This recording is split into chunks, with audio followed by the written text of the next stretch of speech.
Hey, this is Called Bank Sports. Tonight, the Jazz beat the Oklahoma City Thunder 110-109. Let's recap.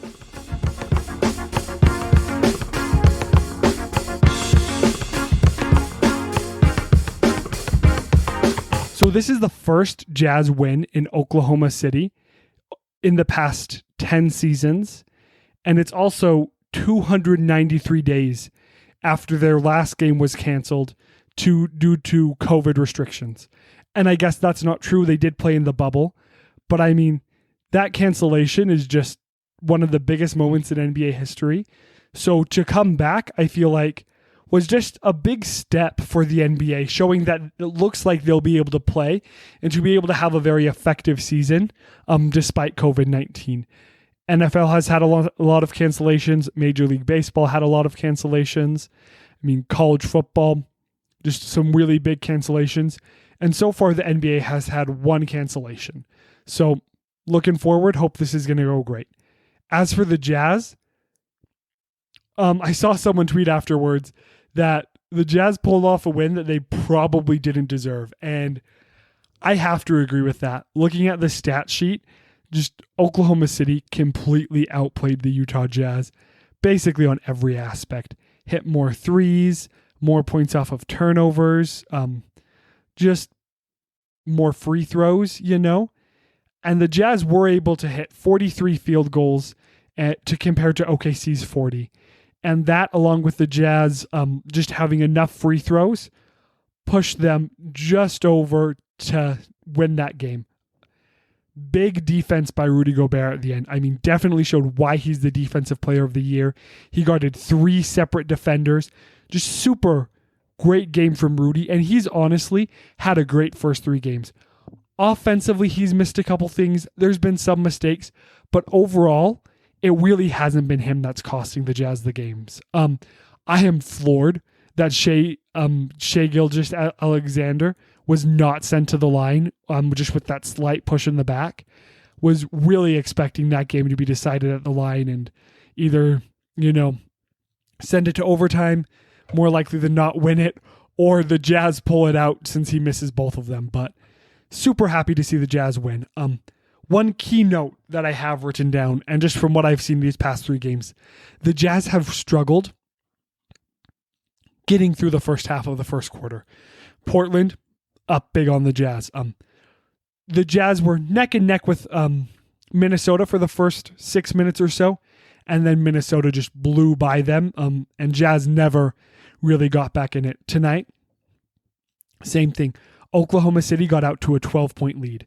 Now, tonight was a lot better than the Timberwolves game because the Jazz got down by 12, but were able to go push it back to, I believe, 4 or 5 points at the end of the first quarter, 3 points at the end of the half, and then still 3 points at the end of the third and come back and outscore them by 1. But the Jazz just need to do a better job of getting out there and just scoring when they're on the court. Donovan Mitchell has really struggled. Now, he did score the last 12 points for the Jazz, which obviously won them the game. But that was over the last 6 minutes and 42 seconds, just after a bogey hit a 3. The only other player to take a shot during that time was Bogdanović. So I love Donovan. And he's obviously one of the best scorers. I feel like there needs to be more shot distribution. In the last 2-3 minutes, I understand that the NBA goes to a very much star-dominated league. The last 6+ minutes is not when that needs to happen. Now, Conley had a turnover over that period of time, but that's really close, especially for a player that has just really struggled bringing back what he was able to bring in the bubble, especially that first-round series against the Nuggets to this season. I think Donovan just has the jitters and just really needs to take a deep breath and breathe. Take a step back and breathe. It doesn't help that Bojan has had some bad games. Now, tonight, I have to give Bojan credit. Started out a bit poor. 5 for 9 from 3, though, 20+. Just Bojan played really well. Conley, 1 assist shy of a triple-double. Clarkson, I can't remember. I think he had 15, 16 points. But he has had just an amazing few games for the Jazz to start it out. He is definitely on track to 6th man of the year, at least being voted for. He's averaging 5 rebounds a game. It does help that he got 7 or 8, I believe, against Portland. So obviously that game really pushed his average up. But his hustle has just been outstanding to start the season.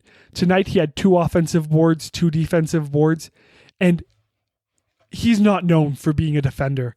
I mean, obviously he's ISO scorer, something that can just bring a lot of momentum for the Jazz off the bench, especially when they don't always have the best offense depending on if Joe's on the floor. And I get that Joe's had a really hard season, but he's definitely the 3rd string point guard for the Jazz. He facilitates. It's important for him to be in there, and I really hope we start to see him get back in sync with Derek and take that step. But watching Jordan Clarkson's defense, this is the first game I was able to watch televised. He has really put in a lot of effort and just absolutely picked up just some great offensive players and really just kept the Jazz in some games. That's what I think is so amazing about Jordan Clarkson. Is I heard some people talk when he got here that he didn't have the Jazz DNA. And to be fair, he's not exactly the most team basketball player. But what he does have is just a team spirit that gives him that Jazz DNA, that really shows that it's not exactly the style of basketball that you play to be on the Jazz. It's giving effort and just wanting the team to succeed. I know that there's things that not all the Jazz players might have the best. They might not have the best chemistry in the locker room. Like, how much do Donovan and Rudy actually like each other? But when it all comes down to it, the Jazz players want to win basketball games, and they're going out there with that goal, and that's what knits them all together.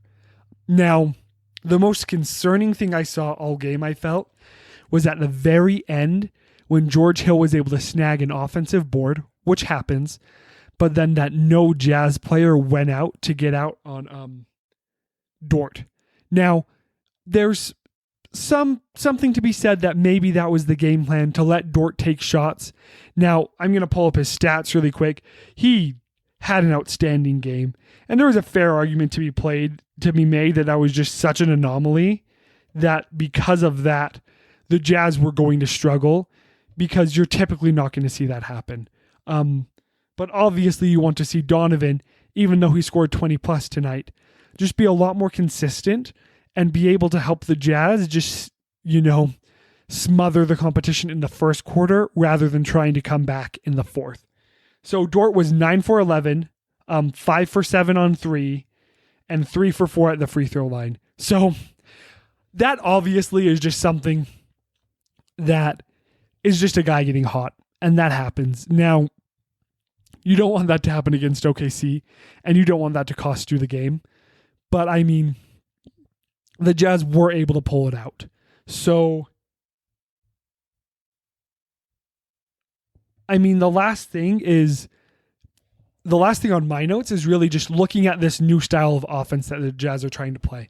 So they shot 53s against the Trailblazers. They shot, I believe, 46 when all was said and done against the Timberwolves. Their percentage in that game was abysmal. Just absolutely not ordinary at all. And in this game, they went and they shot 36. So they dropped it in this game, and they shot 13 for 36, which comes out to mid 30s, not as high as you want, but overall pretty good. So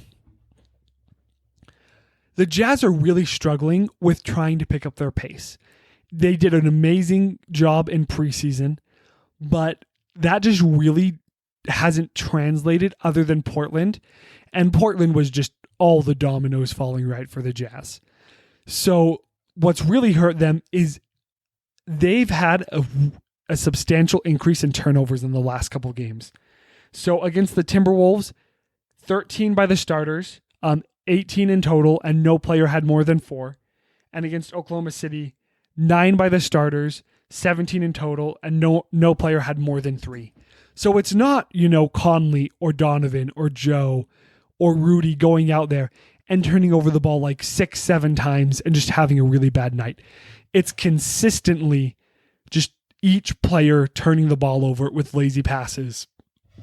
So that's definitely something that the Jazz need to fix, and they need to fix ASAP. They have a back-to-back coming up. I believe it's in Salt Lake City.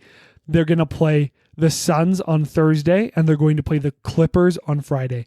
And make sure to tune in here for the post-game analysis. But just, those are good teams. Those are playoff, I said playoff analysis, post-game analysis. Those are good teams. Those are playoff contenders. And so the Jazz are going to need to like clean up their act if they want to pull out one of those games. Clippers is going to be hard. It's hard enough without it being on the end of the back-to-back. So the Jazz really need to go in and beat the Suns. I know they did it twice in preseason, but don't know how much that's going to translate. So that's it for tonight. Thank you so much for watching. Please like, comment, subscribe, and just let us know how you feel the Jazz are doing and what you feel like is the number one priority that they need to focus on right now in order to, pursue home court advantage and a top 3 seed in the West. Thanks for watching. This has been Called Bank Sports.